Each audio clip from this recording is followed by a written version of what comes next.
This 1 Degree Outside video is brought to you by Attitash Mountain Village. Book your stay directly through the link on our homepage, onedegreeoutside.com.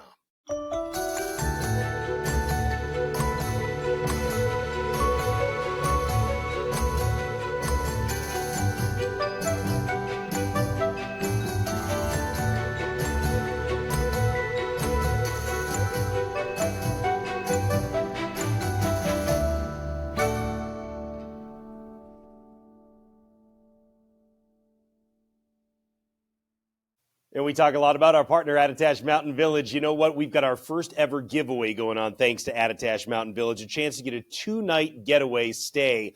So if you go to our app, Noyes' 1 Degree Outside Weather, at the top of the home screen, you'll see the link to enter there. Totally free to enter right through our app. Good luck.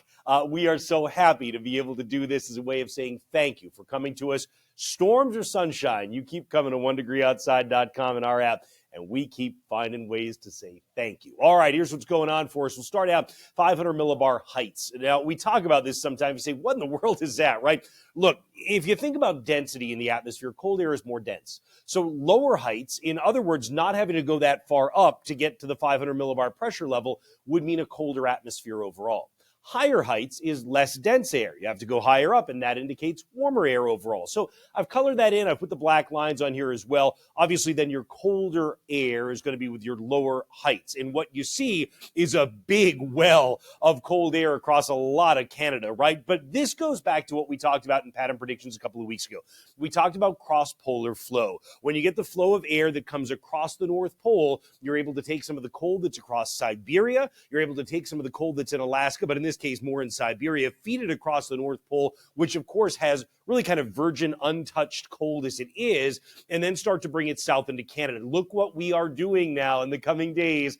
This is why we've been talking about a flip back to a winter pattern. It is inevitable. You're going to dump cold in the northeastern United States, including throughout New England, and you don't stop. After you do it, it's not one of these things. Back in December, you remember on December 20th, we told you from 2 weeks out, we were going to flip the pattern. You were going to go to winter, but it was a period of time. It was a week, and then it relaxed. And that's what we're in right now, is that relaxed period where the cold has eased off. But this time, there is no relaxing that comes anywhere in sight as we go out, not just through the first week of January, but look at this. We've got a big ridge of high pressure, high heights, warm average temperatures across the Pacific coastline.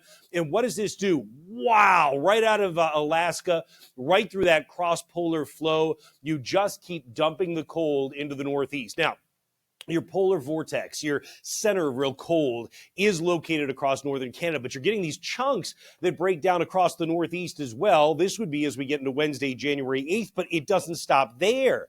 We continue to feed disturbances down into this, which means you've got cold air and you've got a frequent flow of disturbances. This raises your chance for accumulating snow as well. And look at this, as we get to mid-month, no real change to the pattern here. Ridging still off the West Coast, big time troughing for big time winter pattern across the eastern United States. We don't see any strong signals that this would let up anywhere through the month of January.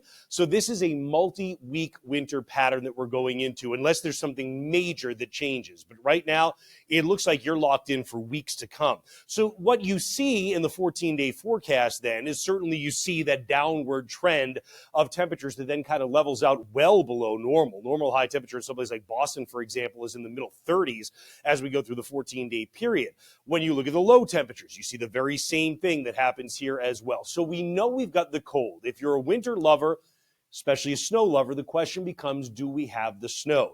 And I certainly would argue, along with Danielle, we both would, that this is a pattern that is about as favorable as you're going to get. And we haven't seen a long-lasting winter pattern like this in a long time. It's been years since we've been able to set this up. But look what happens as we go through the first week of January. First of all, you've got a big trough, big dip in the jet stream. This coming Friday, you are going to have disturbances kind of screaming along the jet stream winds, but they're too far south, so you're removed from that. You get upslope snow, lake effect snow. We've talked about that in our Insights video, but you're not going to get a storm to hit New England out of that kind of a pattern. It's going to be zipping along in a rather flat setup. But as we get to next week, there's one time that we look at and say, we've been watching that one for the last really about week and a half to 2 weeks, which is going to be somewhere on the Monday, Tuesday timeframe. And a reason for that is because the jet stream level, you are both on the backside of one jet streak or fast river of air that's kind of speeding up inside the jet stream, but you're also on the leading edge to the next. This favors storm development in this zone around the Northeast as we get somewhere around the Monday, Tuesday timeframe of next week. So we believe you will see the chance of precipitation go up in our app as we get closer to it if it shakes out the way we're thinking. There is another one that you want to watch as we get in toward the end of next week. There's another big, strong jet stream disturbance that comes through.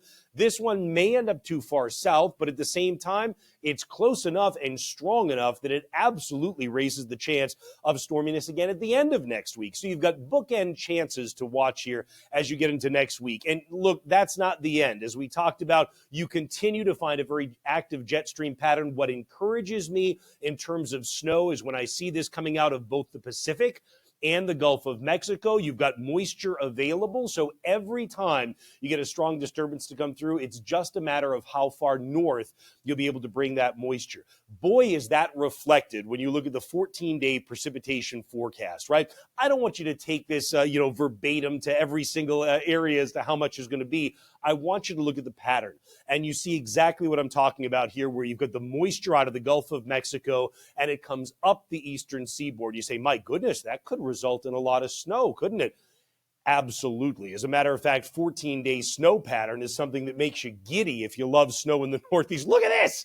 I mean, crazy, right? Again, would I take it verbatim? No, but does it represent the pattern flip that we've been talking about is arriving and absolutely favors cold and snow? Yes. This has the potential to be a real classic New England January by the way things are looking right now. And by that, I mean cold, colder than normal, and could be very snowy for us as well if any number of these chances come to fruition.